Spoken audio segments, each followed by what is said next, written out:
So I'd like to congratulate this side of the room. You did well. Did well with the comments. I do appreciate it. My favorite being, shh, Houston, mission control here. Thank you very much. But my favorite comment as I was walking around about the microphone here was the following. Rabbi, it's so wonderful, we can actually hear you. To which my response was, say that after the sermon.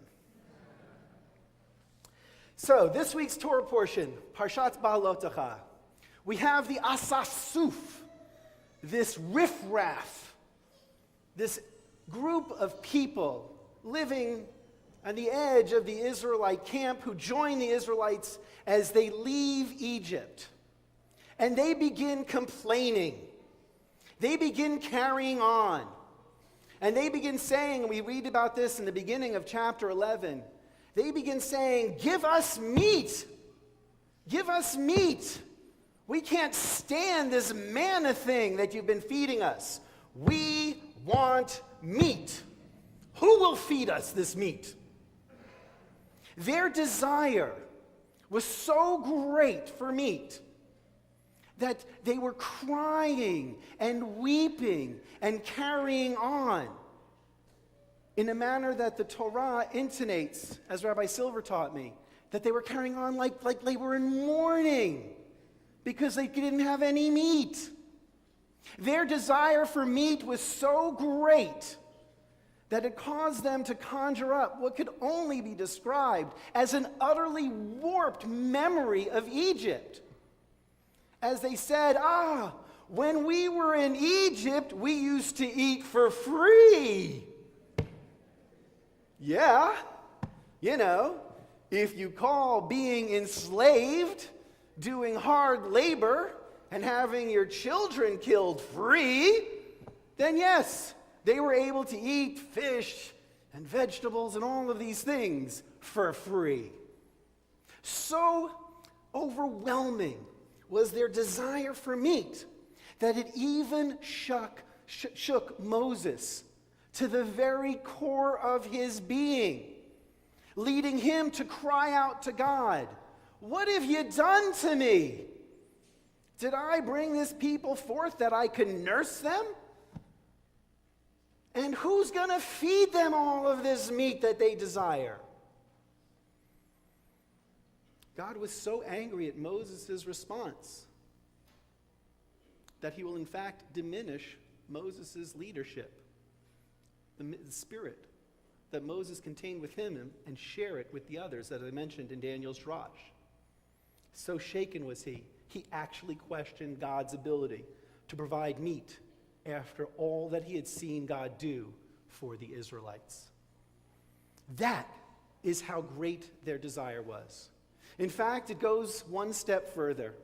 And their desire is seen as being so great that eventually it will, in essence, through the Lord, consume them, burn them up.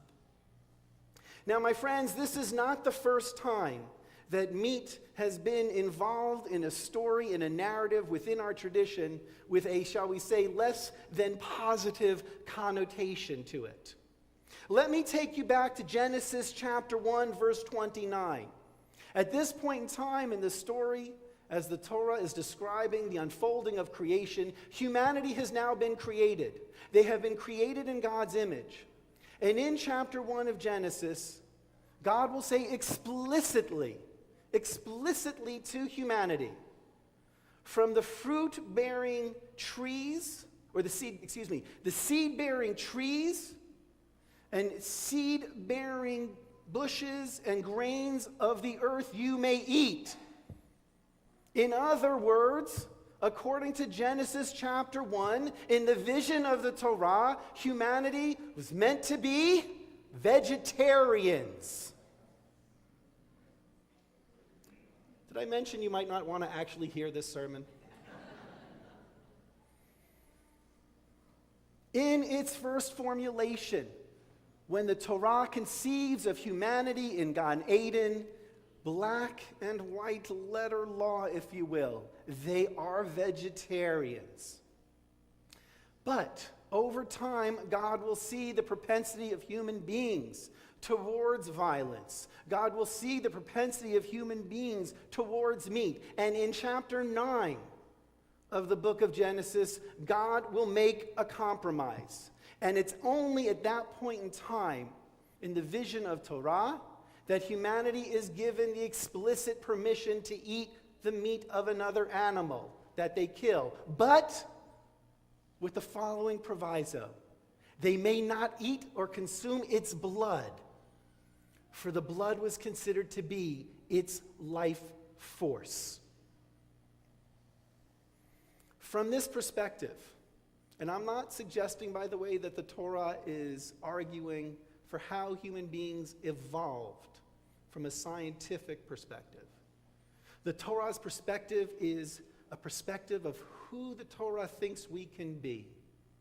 And from this perspective, it is fairly clear that eating meat was, in fact, a compromise. It was an acknowledgement of human desire and the power of that desire to control us. And therefore, the Torah seeks to channel that desire, to give it a healthier outlet. And so, rather than just concede to the desire and let human beings eat any animals, inflicting violence on anything at all, the Torah focuses human beings and begins a system that Rabbinic Judaism will expand, a system and a web of laws and rites and rituals designed to make that compromise as holy as humanly possible. That holy compromise is what we call keeping kosher, observing the laws of kashrut. Now let us focus, as the Torah does specifically today, on kosher meat. Broadly speaking, and in our day and age, what is to be considered kosher meat? We have the approved and prohibited lists of animals provided by the Torah and interpreted further by rabbinic tradition. And those animals that are prohibited are based upon a number of different considerations, including the nature of the animal. Since the Torah understands that eating meat was a compromise, it is not surprising that the animals that often get eliminated were predatory animals that ate other animals. In addition, we have animals that are prohibited because of symbolic associations as well as historical connections. So our first step in observing the laws of kashrut, of observing the dietary laws when it comes to meat, begins with those lists of approved and prohibited animals. The second step is, as I mentioned before, it's the first law of kashrut given in the Torah. It's the removal of the blood. It's the removal of the blood because we cannot fully partake of that animal.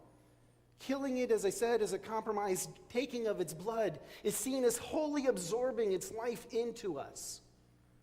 There must be some delay, some distance between the act of taking the animal's life and our consuming it. And we respect that distance as we remove the animal's blood. Another essential law of keeping kosher in our day and age is how the animal is slaughtered. The slaughter must be done with the minimum amount of pain and distress to the animal as humanly possible. And there are ways in which the laws of shechita, the laws of kosher slaughter, can be applied to achieve that, and often are, so that the animal feels, as I said, as little pain as can possibly happen. In addition, how the animal is treated prior to its being slaughtered is also an important element of kashrut. To treat the animal inhumanely negates the kashrut, the kosherness, the fitness of that animal for our consumption. And in the past couple of years, another category has been added, and that is the fit and proper treatment of the workers who tend to and work in those slaughterhouses. And there are some who wish to include this as part of keeping kosher and what makes a kosher meat kosher. And we see that in the conservative movement, in a new hechsher, in a new kosher label that the conservative movement is developing.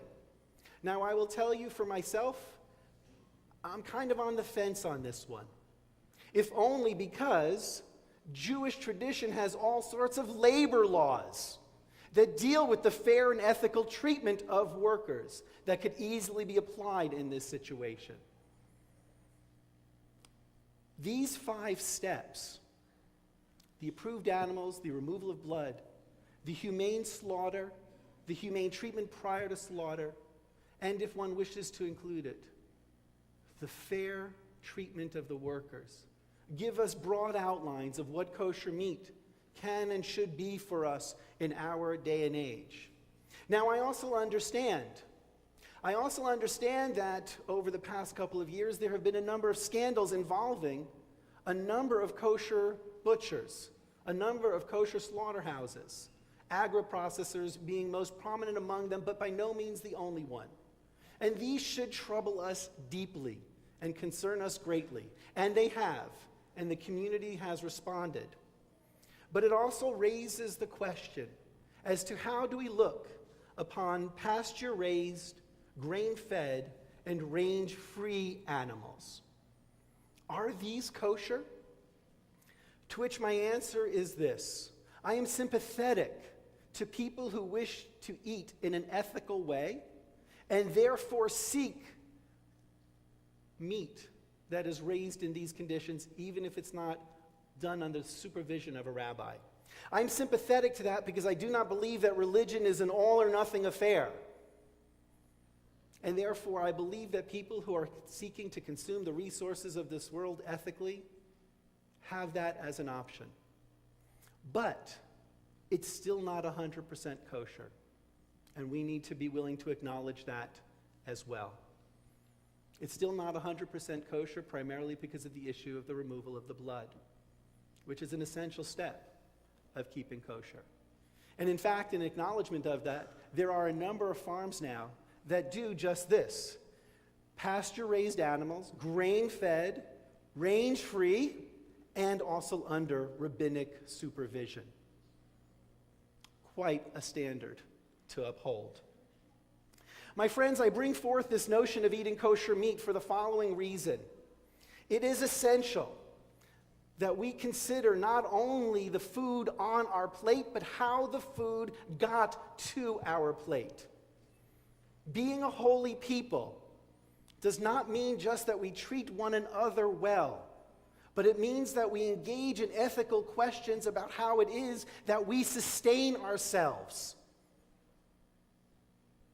It is essential to our notion of being kadosh, to our notion of being holy. And eating kosher meat should consist of an ethical compromise as we understand it from the Torah's perspective, so that we may consume meat in a responsible and a humane way. To not consider these factors when we sit down to eat is to simply be ignoring our responsibilities. It is to be shirking the burden of being ethical, to not at least consider the treatment of that animal that we are being permitted as a compromise from the Torah's perspective to consume. And so I'd like to issue a challenge to all of us. I'd like to challenge those of us who do not eat kosher meat under any circumstance. I want to challenge you tonight, or today. The sermon isn't that long. I want to challenge you today. I want to challenge you to do just this. Not take on all the laws of kashrut, but just take upon yourselves the challenge of eating only kosher meat. And if that does not fit within your worldview, if that does not fit with where you're comfortable, then I would say to you, fine. Go for that organic meat. Go for that meat in which the animal was treated in an ethical and humane way. It does not have to be all or nothing, but it absolutely should be something. And for those of us who might already keep kosher, I want to challenge you as well. I want to challenge you to understand that this is a matter of right and wrong that we need to feel comfortable sharing with the world. That we need to find ways of being active whereby we promote the welfare of animals, whether it be in the meat industry in general or all the more so within the kosher industry, and keep our eye on that industry and make sure it upholds the standards that we believe in. And for those vegetarians out there, my challenge to you is the following. My challenge to you is to ask you to try not to feel so superior. Even though we are. But also to remind all of us that just because one keeps a vegetarian diet, just because one is eating tofu and therefore not taking the life of a sentient being, tofu can of itself be fine, but the process by which tofu is created is not necessarily ethical. There are still environmental issues in terms of how tofu and other vegetables, and other vegetarian products are produced, be it also the treatment of the workers as well as the environmental impact. Keeping kosher, in terms of at least this first step of eating our only kosher meat, is in a sense a mezuzah. It's a sign to all of us to realize that we have the obligation to make sure that how we consume the resources of this world are ethical. There is a phrase, a saying that I'm sure many, if not all of us know. It goes, "You are what you eat." I don't believe that's necessarily true, but I do believe that what you eat, what we all eat, says a lot about who we are. Shabbat Shalom.